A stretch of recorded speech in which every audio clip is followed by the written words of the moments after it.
Good morning. Welcome po sa press briefing ni Presidential Spokesperson Ernesto Abella. Good morning, sir. Morning, Rocky. Good morning. This morning, we're going to be joined by Secretary of Department of Tourism, Wanda Teo. Let me just give you Wanda Tulfo Teo. Let me just give you a brief introduction. She has been at the forefront of Philippine tourism most of her professional life. She rose from the ranks, starting her modest professional career in travel and tourism as a flight stewardess. She eventually ventured in the travel and tourist business by putting up her own very successful company called the Mount Apo Travels and Tours, serving as its president and CEO from 1994 until she divested herself of any involvement in the company by June 2016, following her appointment to the Department of Tourism. She's been unstoppable as a Philippine tourism ambassadress, and she was chosen to become the president of the Davao Association of Tour Operators, secretary of Tourism Congress, and president of the National Association of Independent Travel Agencies, or NAITAS, the biggest travel agency organization in the country. I'd like to introduce to you and call Secretary Wanda Corazon Tulfo Teo.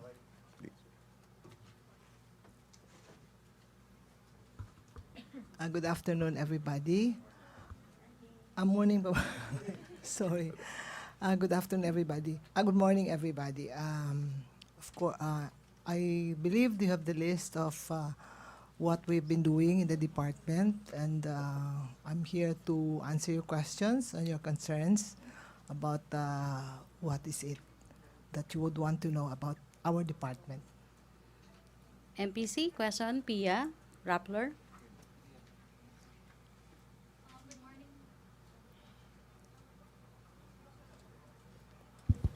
Good morning, Secretary. I'd just like to ask how much money has the private sector already committed to the DOT for the hosting of Miss Universe, and how sure are we that the government will not shell out any money for the... That's a very good question.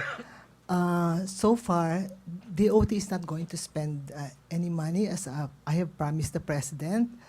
And it's a private sector, which is our partner, which is Chavit Singson's group, that's going to raise the $11 million fund for the Miss Universe.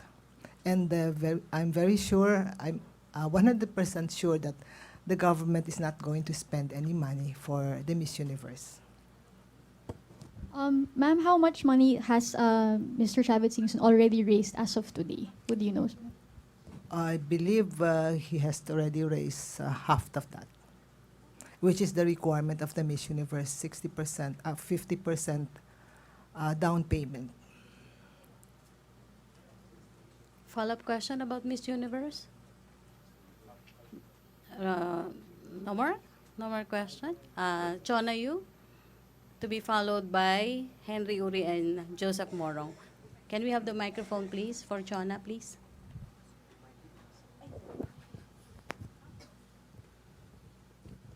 Ma'am, final na ba yung mag-host si Steve? Oo, it's a final because actually under contract siya for 5 years, I believe. So definitely he's again going to host the Miss Universe. Medyo, when I told the president about that, negative agad ang sabi niya, hindi pwede. So, that was what he said. And he said, I'm going to talk to the Miss Universe na dapat hindi siya. So, that's my problem. Yeah, that's what he told me during our meeting with him. I'm going to talk to Miss Universe because I don't want him to be the host of the Miss Universe. Ma'am, siya lang po Sige, Chona, follow-up. Ma'am, siya lang po mag-isa si Steve or merong Filipino na magko-co-host sa Siguro that is what I'm going to do para medyo hindi talagang magagalit ang presidente. Siguro maglalagay ako ng a girl that will from the Philippines that will co-host. Wala pa. Probably one from the media.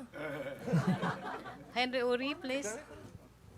Secretary, magandang umaga po. Anong inaasahan nating magiging tulong nito or adbentahin nito sa bansa pagkatapos po ng pageant na ito?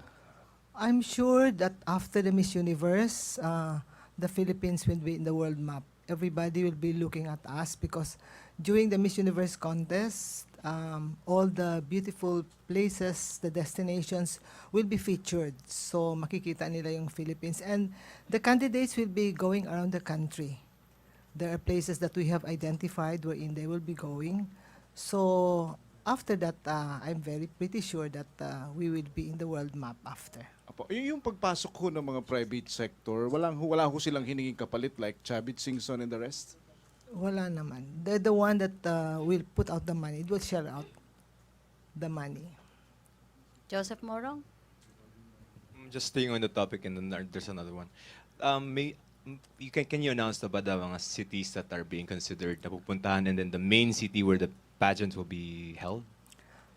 We have identified Davao, Cebu, Iloilo, and Vigan. But there are other countries that would like to host, but then so far ito pa lang yung final namin. And then the main event will be in Manila. Manila. Yes. Follow-up sa Hana? Morning, Secretary.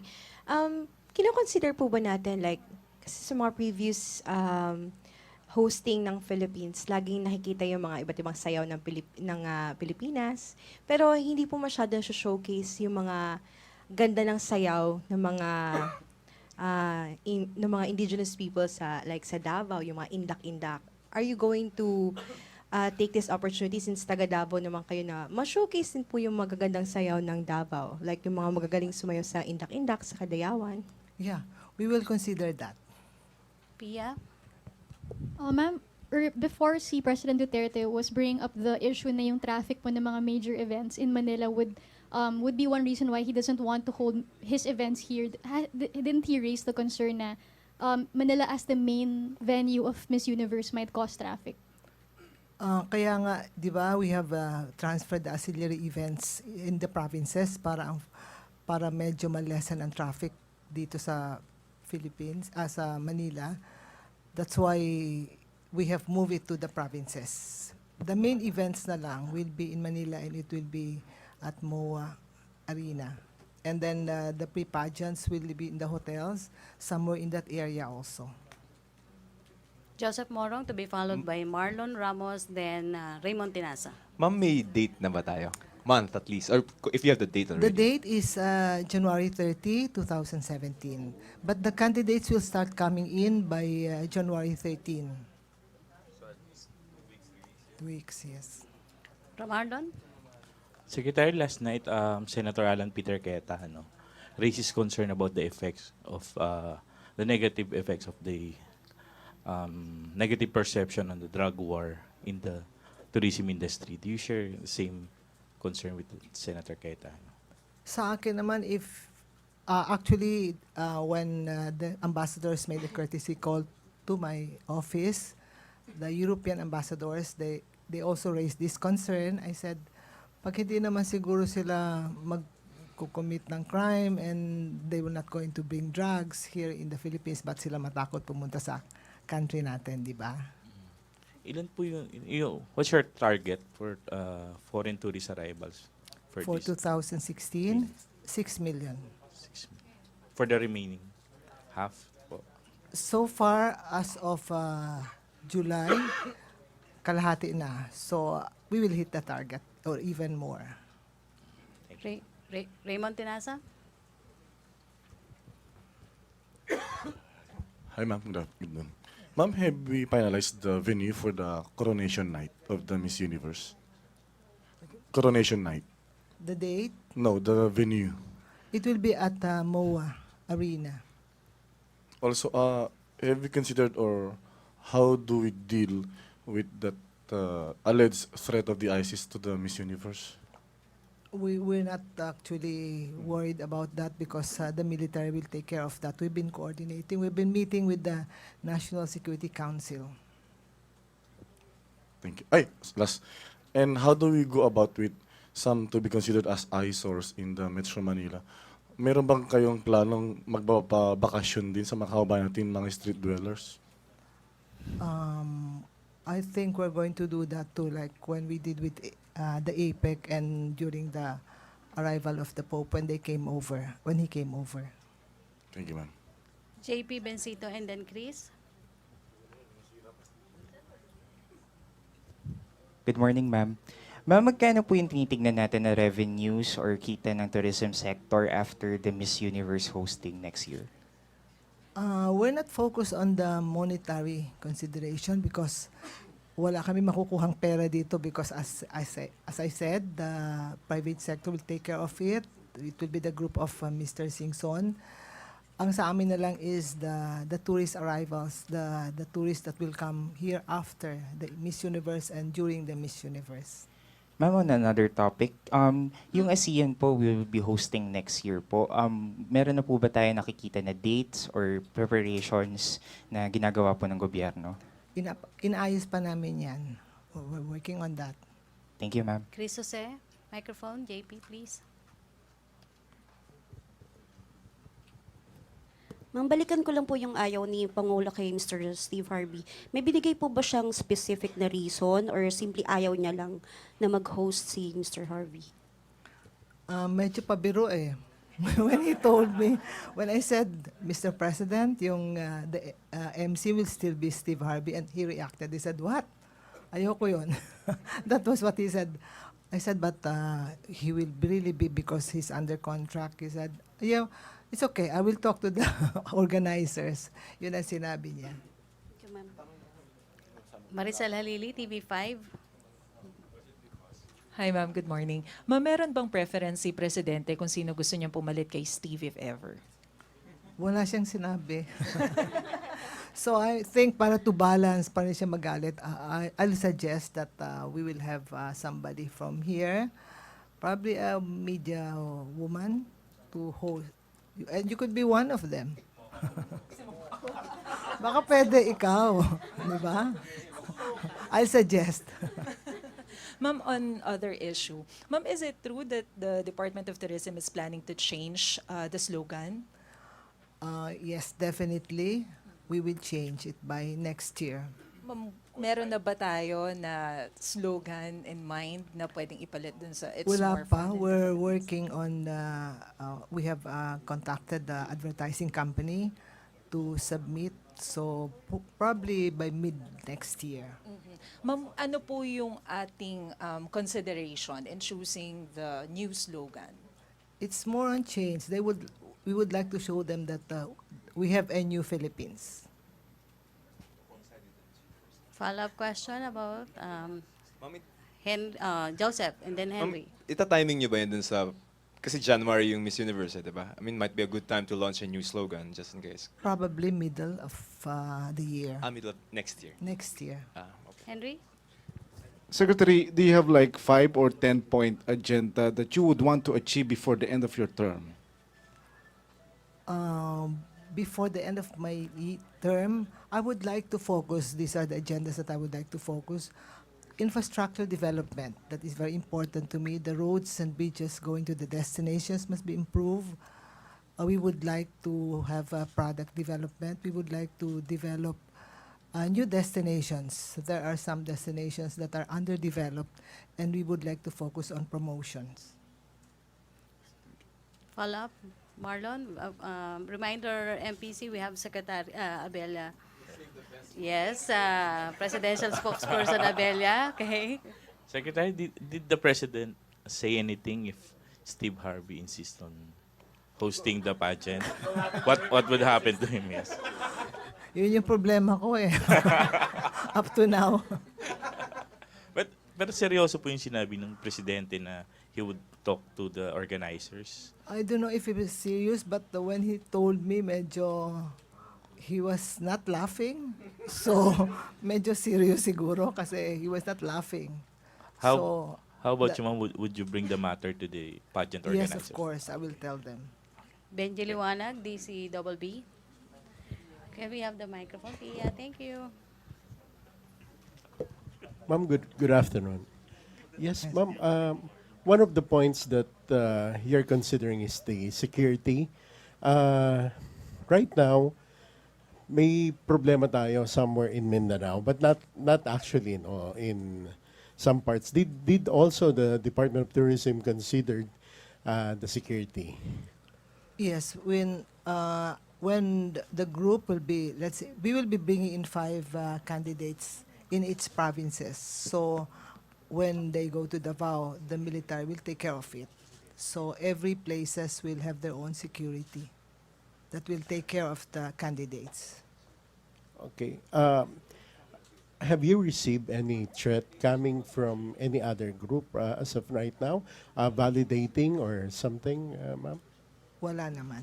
Thank you very much. Okay, Dexter Ganibe. Secretary, good morning. Clarification lang, yung June 30, yun na po yung coronation night o start pa lang ng mga activities? January 30. January 30? January 30 will be the coronation night. The candidates will be coming in on January 13. They will be staying here and they'll be going to places. So activities would be before January 30, 2026? Yes, before January 30. Last, sige, Pia. Ma'am, just to follow up on the Metro Manila traffic, does President Duterte know that the main event will be in Manila? And if so, what are the measures you will take to prevent traffic? For example, will you be not hosting mga parades on main thoroughfares? Is that something you're considering? Yes, that's what I've been considering, no parades. The event will be at MOA Arena. So it's more focused on that place. Let's say the pre-pageant will be in the hotels. So to avoid traffic. Kasi yun ang unang concern niya. And I've been coordinating with Secretary Tugade on this. Okay, thank you. May follow-up? Joseph, Sino pong, may magigibang official broadcaster? TV broadcaster, I mean. The one that's going to handle the media is Solar. Ang Solar. Hindi, kay Cheng yan, no? Kay Cheng, yeah. And So then siya yung nag-handle and then he'll take care of kung Distributing saan- it. Distributing it, yes. So ang official He's a- partner will be the Solar? Yes, Solar. Okay. Okay, MPC, okay na tayo. Thank you. Thank you, Secretary Juan Dateo. Sir. Thank you. Thank you very much. And Yes, ma'am. Ma'am, you have other announcement pa? Okay. Okay, thank you, Secretary Teo. Presidential Spokesperson Ernest Abella. Morning.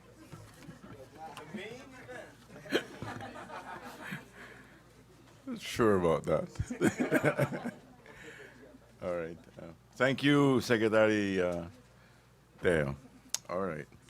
Before we begin, I'd like to start with about five key points. We'd like to begin with a bit of good news, especially to SSS members who cannot visit the SSS offices during weekdays, given their working schedule.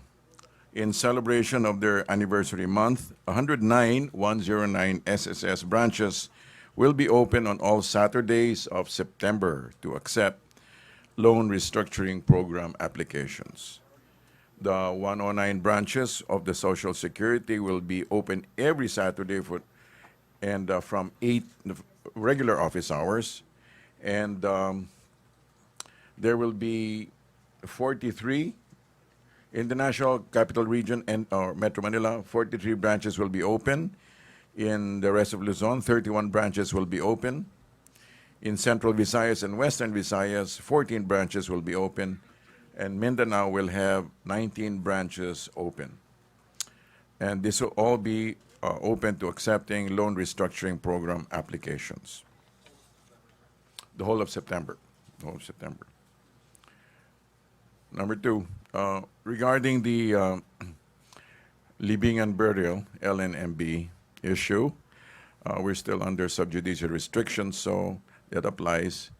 And the government's position will be presented next week by the Solicitor General.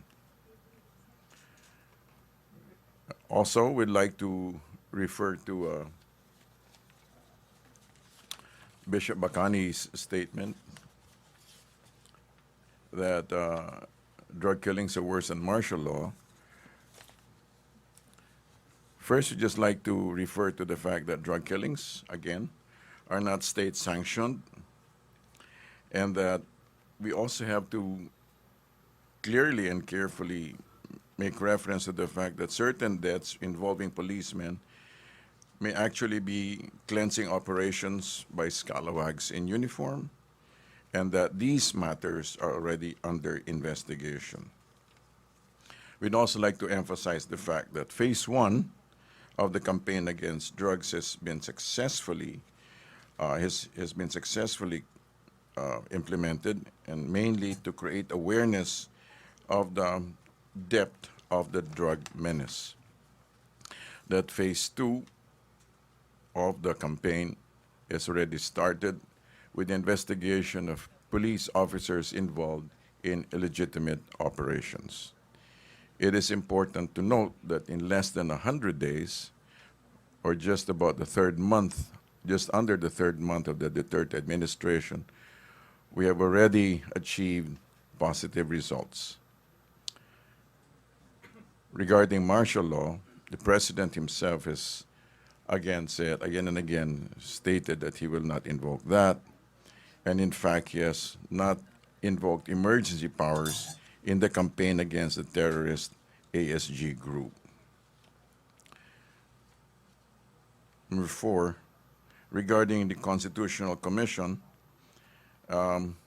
it is hoped that the President will be signing this in the month of September, so that they can begin to study the provisions of the revision,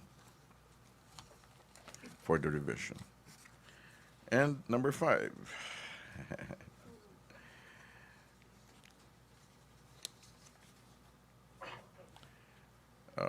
a recent survey indicated that, 2016 Happiness Index report based in July, the month of July, showed that civil servants in the country gave their jobs the highest rating of 6.6, using a scale of 0 to 10, in which 10 meant extremely happy, 5 neutral, and 0 extremely unhappy, according to jobstreet.com. So, we've got a happy government. MPC, questions? You're actually questioning your own. Joseph Morong. Right. Dun lang sa statement niyo po, dun sa phase 2, you said that there are investigations of police officers in illegitimate operations. Number 1, how many are this? And when you say illegitimate operations... I mean, thought to be illegitimate operations. Thought to be... Illegitimate operations. Sir, ilan tong mga police? I don't have the numbers, but it's already under investigation. So dun sa 700, there were illegitimate operations there? I mean... 700 deaths, sir? Yes. Follow-up question? Legal drugs? Marlon? So yung binabanggit po nyo at saka ni Secretary Martin Andanar na the government, the Duterte administration's drug war is now in its second phase. Isn't that contradicting to what the President has repeatedly said, that those drug users are beyond rehabilitation, they're beyond redemption? Yung mga gumagamit ng shabu. How is that contradictory? That now you're entering the second phase, which is rehabilitation, when the President said... among other things, I said, for example, swift disposition of justice, looking into the cases, investigating. This is part of a whole menu of the second phase. But the main part of the second phase is rehabilitation. Also, rehabilitation, yes. Pero sinabi rin ng Presidente that the government has, in fact, no funds for going to that. But we do have people who have already promised and have committed to, for example, providing for rehabilitation centers, and so we have that. We have access to certain provisions. Private groups. May mga private donations, yes. So hindi siya, sir, contradicting dun sa sinasabi ng President? Hindi naman lahat ang ano. But basically, the President was highlighting the fact that there are certain elements of those who have been taking the drug that are in effect unrehabilitable. So follow-up muna tayo sa drugs, Pia. Other issues sa drugs. Raymond Tinasa, then Maricel Halili, and Joseph Morong. Sir, as you have, I think, mentioned the last briefing that you will clarify whether the police officers are entitled, allowed, or qualified to also To join. receive, no? To receive 2 million. Well, I did check out on that, and it looks like there are within the police. P. De La Rosa, what's his name? Chief De La Rosa did say that they have their own system of rewards, and then he quoted the president as saying that whoever will. He quoted the press. He seems to have quoted the president as saying that there will be financial rewards also. Okay, sir. Maricel thank you. Halili? Sir, I know the government is proud on the achievement with regards to drug campaigns, but apparently the Human Rights Watch Yes. described our situation as at least we already have human rights calamity. Kasi ang sabi po, for the first 8 weeks of Duterte administration, yung number daw ng mga suspects na napapatay is already times 10 compared dun sa first 6 months of the year. What can you say about this, sir? Basically, I think Senator Cayetano has made explanation and made proper representation of the government position that first they should come and observe what really is happening on the ground, and that secondly also that the statistics, if properly looked at, show a different picture. Show a different picture. That he is also asking that these people really should come and not just base their opinions on headlines, sound bites, and he also made reference that there are certain people who are out to discredit the current administration, and that for a proper and objective assessment they should come and observe. Okay, last Thank you. issue na tayo sa drugs. Para drugs ka rin, Ace? O sige, Joseph Morong and Yes. then Ace Romero. Sir, meron daw pong naaresto and then smuggler, I think. And then nagsabi yon na may assassination plot against the president. Does the palace know about it? I'm sure by this time they've heard about it. And what's the reaction of this is an assassination plot against the president? Well, sir? if I put it with the president, he seems to be pretty much untouched by all these threats. Not worried about it. Not worried. Concerned, but not worried. Last 2 questions regarding drugs. Si Ace Romero and then Trisha and Hannah. Sec question. Yes. About the reward for policemen. We're just wondering why are we giving extra rewards for people considering that Yes, this is I part of understand. their job? Yes. Bakit po? Well, I don't know but based on the logic of the thing, these are extraordinary times and they demand extraordinary measures. Okay. Kasi meron parang regulations, I think, if I'm not mistaken, sa military, they're not entitled to rewards kung napatay nila yung mga wanted. So parang may mga ganong rules. So whatever it is, it will just. The president has mentioned that there are rewards, and they will have to work it out, the process of it. Okay. Okay, Thank you, sir. Hannah and then Trisha and then Jonah on drugs. Tapos other issue na. Okay. Sir, is President Duterte open sa idea sinabi po ni Albuera Leyte Mayor Espinosa na gusto niya maging state witness po. Ready po siyang ilahad lahat ng information, even confirming Senator De Lima and other na nasa matrix na minention po ng Pangulong Duterte. Pero hinold niya po yung ibang information unless maging state witness po siya at maging under ng Witness Protection Program. I suppose that's under consideration. Trisha? Good morning, sir. Yes. Sir, the PIDEA, NBI, and the DOJ Secretary Aguirre denied involvement in preparing Duterte's narco list. So, yesterday po during the budget hearing, so may we know the source of the president when he released the list? Well, he is privy to certain other sources of intelligence, and what he had is a consolidated report. Sir, the investigation, did it start when he Which assumed investigation? did the list, sabi niyo po kasi the list, Yes. parang it went through revalidation. So did yung consolidation po ba nagsimula when he assumed office or before? I'm not sure about exactly when it happened, but a list has been in existence even before he came into office. Okay, thank you, sir. Thank you. Chona? Sir, ano pong update dun sa sinabi ng Pangulo na yung China tutulong sa pagpapatayo ng mga rehab centers? Tapos pangalawa po, kung meron na po bang naumpisahan na construction ng rehab center? That was mentioned by the president, right? It was mentioned. Actually, there's the groundwork has begun. Initial groundwork has begun. Saan po, sir? As far as I know, it's in northern Luzon. Nueva Ecija? Inside the camp? It was very-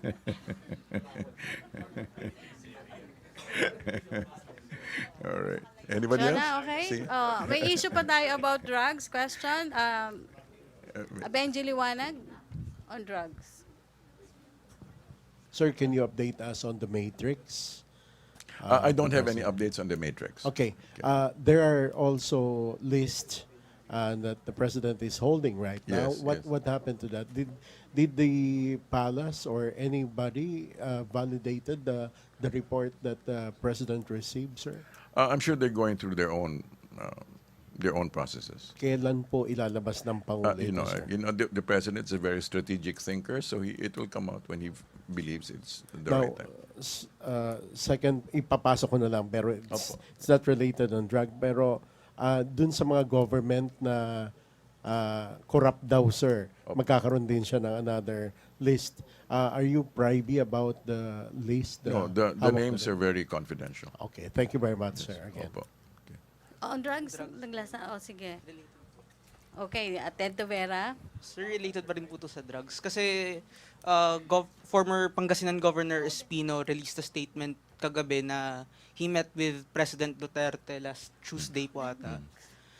Parang sinabi niya po doon na parang pinagkakaisahan siya ni former Secretary De Lima at ni former Secretary Marojas. How did the President reacted to such claims? I'm not sure about how he reacted to that, but he did make that statement. No? I don't know about the personal reactions of the president. So is the President encouraging yung ibang mga napangalanan na i-meet siya personally, sir? That would be best. That would be best. Okay. Question pa tayo about drugs? Last na to? Last na, Pia? Sa drugs, ha? Illegal drugs. Sir, the president always says that the summary killings aren't sanctioned by the state, but what are the targets of the investigation on the drug syndicates he claims are responsible for this? Like, is there a task force to crack down on these drug syndicates, given na nga na the ones they've killed is even more than the ones that police have killed during operations? It's extraordinarily large number. All right. Okay. That's going to be. We assume that's going to be part of phase 2. That there's a speedy disposition of justice and looking into the specifics. Okay. Other issue na, ha? JP, Benzito, then Dexter, and Marlon, and Ross. Other issue ka? Yeah. JP?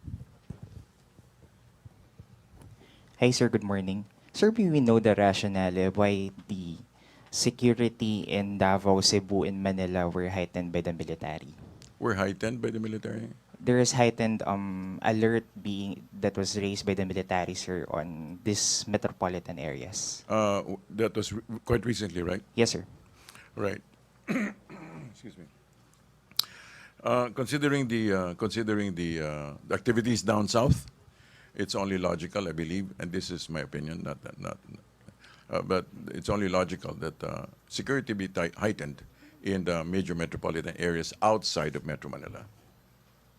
Sir, may we get a statement from the palace on the comments yesterday, in reaction to a statement yesterday night by the Abu Sayyaf?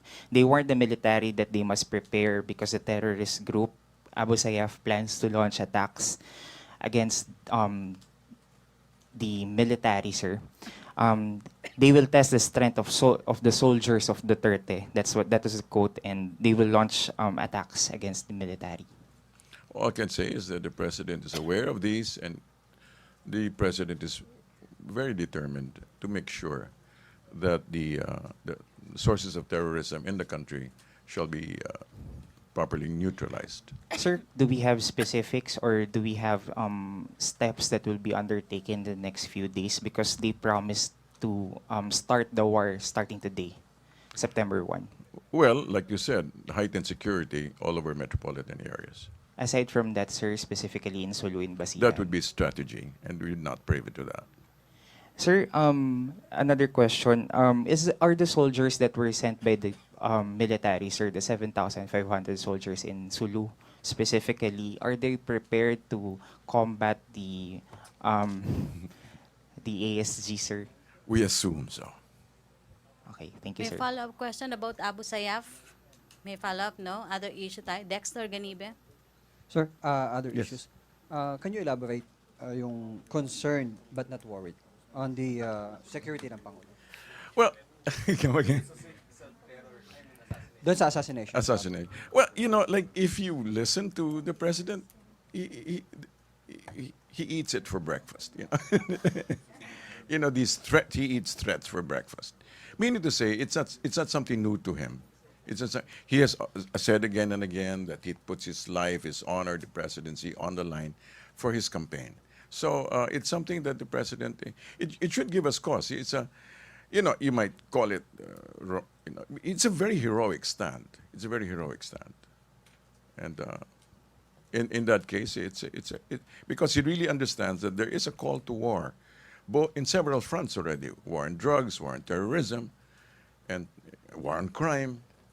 So he's really engaged in several fronts, and he's very, very well aware that his life is constantly under threat. Follow-up, sir. Ngayong nabunyag at may nagsabing meron ngang assassination plot ang Pangulo, mababawasan ba yung kanyang mga biyahe sa mga lalawigan?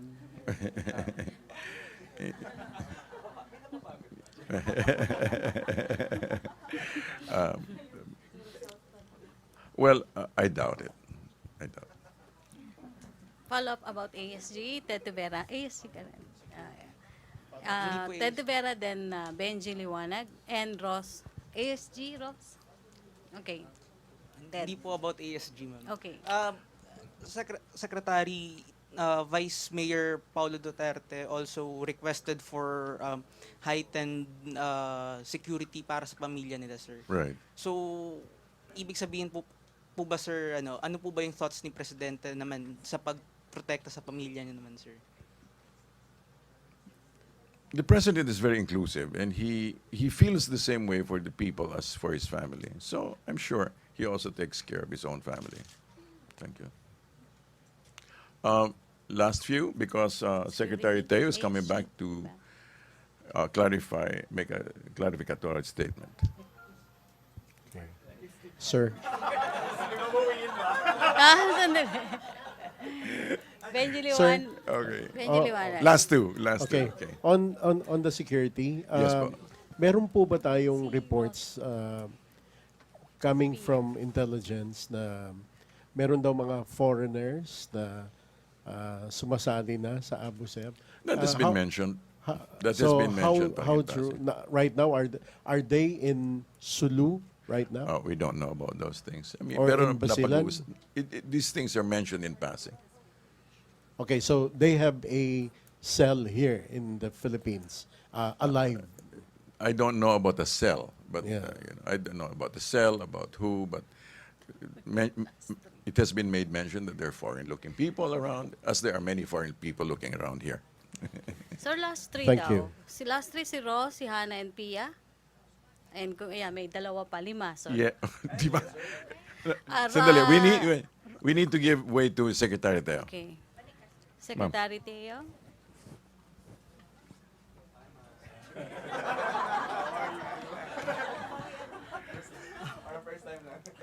I just like to clarify because there is a pearl that was found in Palawan, I think 35 kilos.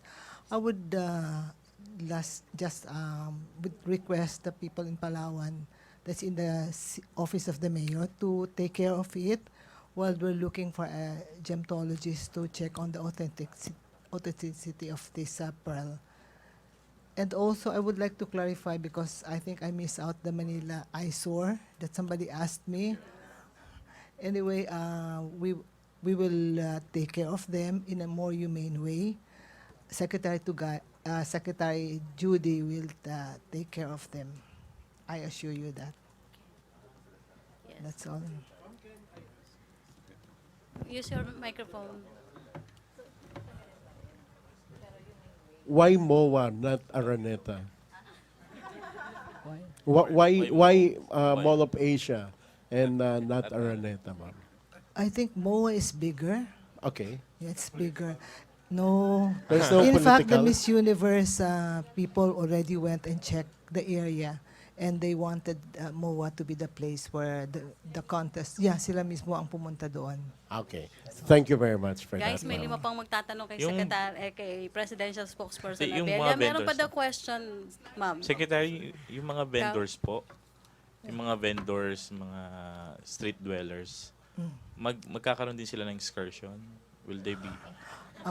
I leave that to Secretary Judy to take care of them. I think we will be we'll take care of them in a more humane way. But they will be taken off the streets during the duration of the pageant. I'll just leave it to Secretary Judy to take care of that. Vance Fernandez. Thank you. Meron siyang tanong, sir. Pwede pa rin siya. Sure. You agree, Mama? Thank you. Ma'am, how will you coordinate with other foreign countries to boost up tourism in the Philippines?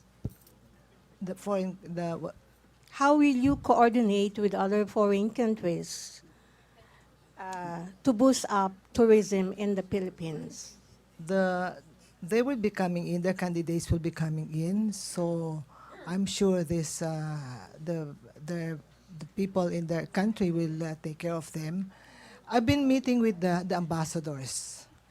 They've been doing courtesy calls, and I've been asking them that we would like their tourists to come to our country, and we would like to invite the tour operators as well as media to come and see our country. May Thank you, phone-in ma'am. question daw, ma'am. Kung re-request nyo daw na magkaroon ng holiday sa Miss Universe. I leave it to that president. Baka papayag si presidente. Chona, may question, Miss Universe. Okay na tayo. Marlon, Miss Universe. Pakisakit kay Sir Abella. Microphone? Okay. Yes. Thank you, Secretary Teo. Presidential Spokesperson Abella. We have 5 remaining questions. Hindi na 5, ma'am. Dalawa na lang. Dalawa na lang Okay. daw. So, after na lang siguro tanongin si Sir. Hannah Sancho and Rose Cos. Sige, whoever. Hannah Sancho, Go ahead. please. Microphone. Sir, can you confirm, sir, kung nasa Office of the President na po yung draft ng executive order on the appointment of members of a constitutional commission? I was that was supposed to be the process. It should have been submitted yesterday. Okay. Pero nasa Office of the President na po. Ay, wala Hindi pa. ko chinek. Okay. Kasi Okay. ang follow-up po sana, sir, kung nasa office na, kung may timeline po yung Pangulo, kailan po niya i-appoint yung mga taong members doon? Antayin na lang po natin yan. Okay? Thank you. Sir, last But we'd like to question. do it, like I said, we expect that things will be in proceeding within the month of September. Sir, last question. May mga bagong appointments po ba tayo, sir?